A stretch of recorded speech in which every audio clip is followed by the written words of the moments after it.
No meu caso também, meu pai também, foi alcoólatra. E Uhum. no final teve um final bem ruim, né. O A meu gente pode também. ter uma condição boa, mas chega um momento em que a É. pessoa só quem consegue se ajudar é a pessoa que tá É. você tenta Uhum. oferecer uma ajuda, só que essa ajuda tem que vir tem Sim. um pessoal que eu Aham. escuto falar: "A porta só abre por dentro", né. Sim. Não adianta a gente ficar batendo lá Isso, de não fora adianta. para tentar mas mesmo quando no nosso caso aqui, que eu Uhum. me solidarizo com a tua situação, mesmo ele sendo um alcoólatra, ele deixa um monte de lições na Deixa. base Uhum. de quando tá lúcido, que mesmo que depois tudo se perde, toda aquela lucidez se perde, mas as A lições história não se ficam, sim, né. É. Então claro. isso é Tu sabe que teve um corte na nossa vida, assim, né, porque eu vou voltar pra parte, tá, sim, que eu cheguei nessa claro, por técnica, mas vou favor. dar um pulo aqui pra chegar nesse ponto.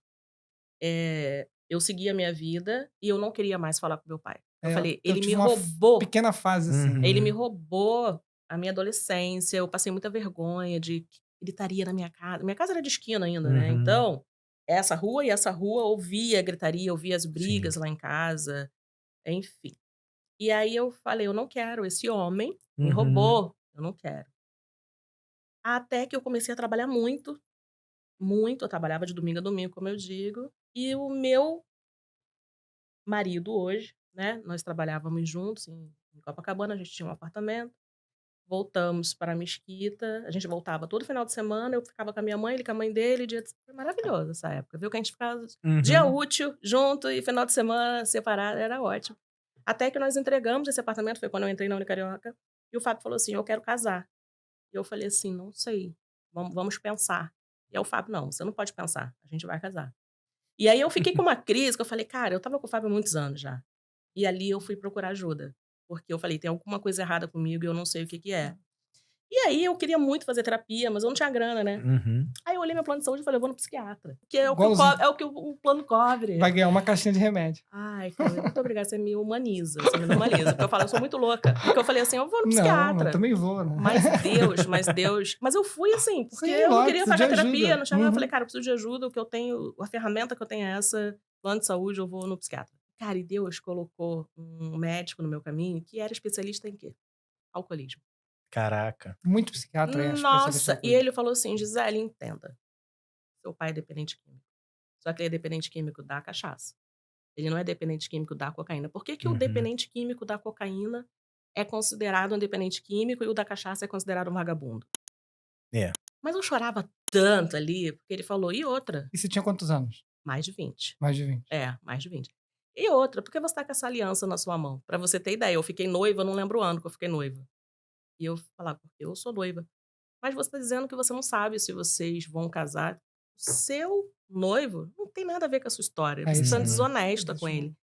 E eu amava o meu noivo, tanto que a gente tá junto há 30 anos. Eu falava: "Olha, eu não sei". Ele falou: "Eu Medo sei. do homem. Você tá trazendo a sua história, Uhum. que não é a história dele, não é a história que você precisa construir. Você precisa perdoar seu pai". Aí ele: "Então, você pensa sobre isso". Eu fui pra casa, chorei um monte. Passado um tempinho, eu engravidei.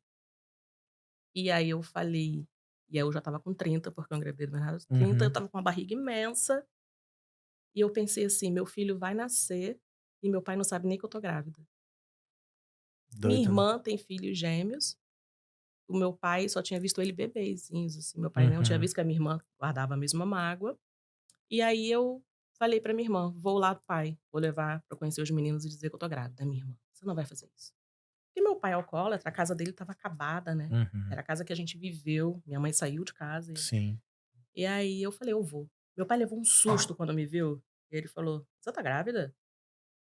"Tô, e esses são os seus netos, filho da Ângela". "Nossa, eles estão imensos". Aí meu pai falou: "Você casou?". Aí eu falei: "Se eu tivesse casado, o senhor teria sabido, o senhor estaria lá". Pronto, eu casei no ano seguinte, Bernardo nasceu, a gente fazer um ano eu casei, foi um pouquinho depois, meu pai morreu 2 anos depois.